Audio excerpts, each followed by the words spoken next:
Muntik nang sumiklab ang giyera sa pagitan ng Japan at China. Ito ay matapos magsagawa ng military exercise ang China malapit sa Japan at tinarget lang ang isang fighter jets ng Japan Air Self-Defense Force. Agad na nagpataw na matinding protesta ang Japan, ngunit hindi ito tinanggap ng China dahil maliwanag umanong nakakagambala ang Japan sa kanilang mga isinasagawang military exercises sa lugar.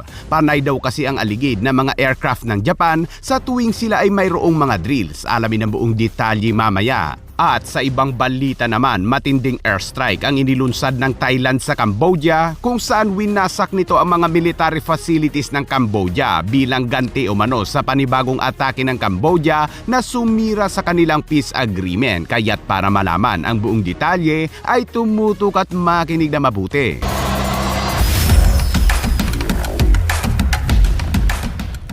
Sa patuloy na tumitinding tensyon sa pagitan ng Japan at China, isiniwalat ni Defense Minister Shinjiro Koizumi sa isang emergency press conference noong linggo na naghain ang Japan na matinding protesta laban sa China sa pamamagitan ng diplomatiko at depensa na tinatawag ang mga ito na mapanganib na mga gawain ng China na maaaring humantong sa mga hindi inaasahang pangyayari. Ito ay dahil sa isang J-15 fighter jets ng China na lumipad umano mula sa Liaoning aircraft carrier nito at direktang nag-target lock sa isang F-15 fighter jets ng Japan Air Self-Defense Force nang dalawa umanong beses noong Sabado ng hapon sa isang international airspace sa timog silangan ng Okinawa Island. Sa hindi gaanong pamilyar sa ganito mga kabayan, ang target lock sa mga fighter jets ay ang proseso kung saan ang radar o infrared heat-seeking system ng isang jet ay nakafocus sa isang sasakyang panghimpapawid ng kalaban na nagbibigay ng tumpak na data tulad ng bilis, saklaw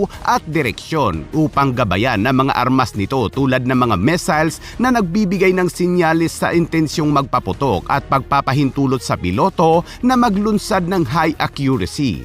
Ito ang unang hakbang bago ang pagpapalabas ng mga missiles sa isang fighter jets. Kaya't kung halimbawang sunod na pinindot ng piloto ng China ang launch button ng fighter jets nito, ay hahabulin ng missiles nito ang fighter jets ng Japan kahit saan man ito pumunta. Pero hindi ibig sabihin na sapul na kaagad ang Japan dahil nakadepende pa rin yan sa mga piloto sa husay ng maniobra upang maiwasan ang humahabol na missiles.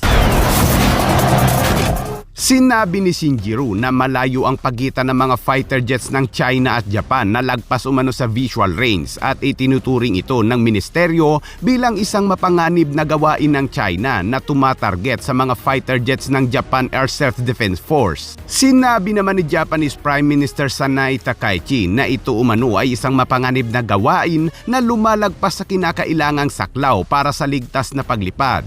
Hinimok ni Takaichi ang China na pigilan ang pag-ulit ng mga katulad na insidente. Sabay diin na haharapin umano nila ang sitwasyon ng mahinahon at matatag. Mahigpit na subaybayan ang mga galaw ng militar ng China at sisiguruhin ng masusing pagbabantay at mga aktibidad sa pagmamatyag sa mga lugar sa himpapawid at dagat na nakapalibot sa kanilang bansa. Matapos ang pahayag na yan ng Japan, abay kaagad na tumugon ang China at sinabing ang madalas na malapitang pagmamanman na isinasagawa ng mga fighter jets ng Japan ay nakakagambala umano sa mga normal na aktibidad ng militar ng China na nagdudulot ng malaking panganib sa seguridad sa dagat at himpapawid. Hindi umano tinatanggap ng China ang tinatawag na protesta mula sa panig ng Japan. 中方已就这一问题阐明了严正立场。 事实真相十分清楚，中方在有关海空域开展演训活动，符合国际法和国际惯例，相关操作专业规范，无可非议。舰载机在飞行训练时开启搜索雷达，是各国通常做法，也是确保飞行安全的正常操作。此次事件的关键是日本战斗机 擅自闯入中方演训区域，对中方军事活动抵近侦察干扰，还恶人先告状，炒作所谓雷达照射问题，颠倒黑白，嫁祸于人，误导国际社会。中方对此强烈不满，坚决反对，已向日方提出严正交涉和强烈抗议。明眼人都看得很清楚，日方此时蓄意散布和炒作军事安全领域的虚假信息，渲染紧张局势，完全是别有用心。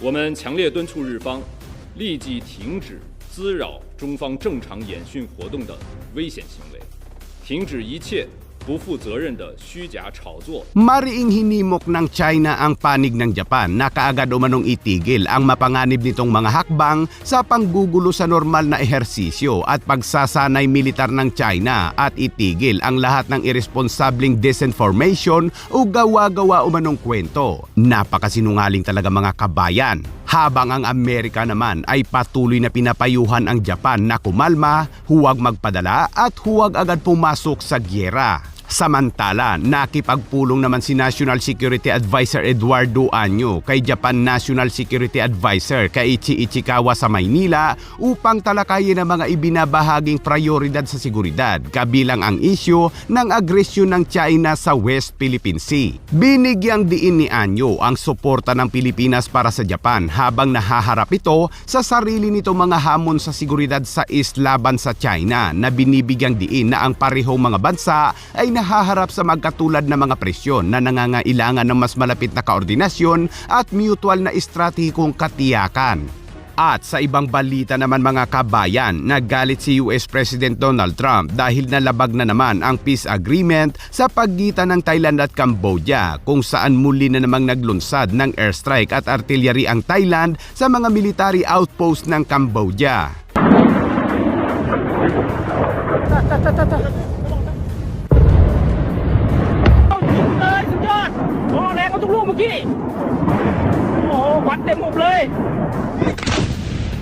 Ayon sa Thailand ay gumanti lamang umano sila dahil naunang umatake ang Cambodia sa border nito kung saan isang sundalo nito ang nasawi at 4 naman ang nasugatan. Base sa mga post ng ilang mga residente, sa ngayon ay patuloy na rumuronda ang mga F-16 fighter jets ng Thailand sa mga border nito.